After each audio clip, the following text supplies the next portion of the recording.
Gates open, they're up and racing. Count Medicis draws for your lead, moving a party outside the Spanish Lover together with Take Me Tonight. Then comes Bianca's Fantasy alongside, moving up is Count Medicis by the Rail Grand Excess, and Kissable Toys is the early trailer. Heading towards the 3/4 mile pole, we have Queen Kugat in command by about 2 lengths.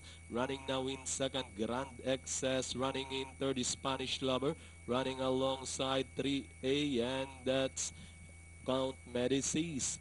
About to pass the 1,000-meter mark. It's still Count Medicis, rather that's Queen Kugat in command by about 2 lengths. Grand Excess remains in second. Closing in now in third is Spanish Lover, and Dottie outside is Count Medicis. Moving a party outside is Take Me Tonight.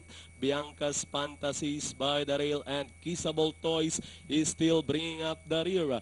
Heading towards the last 600 now, we have 1A, Take Me Tonight, takes the lead, is Spanish Lover is by the rail, racing into that this moment, 3A, Count Medicis, moving up, Bianca's Fantasy, then comes Queen Kugat.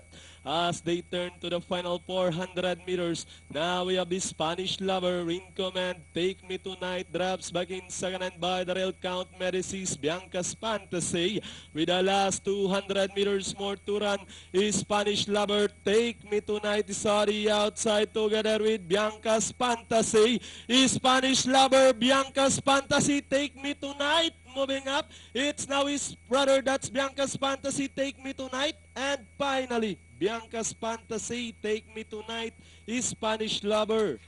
Then comes Queen Kugat, Count Medicis, Kissable Toys, and Grand Excess.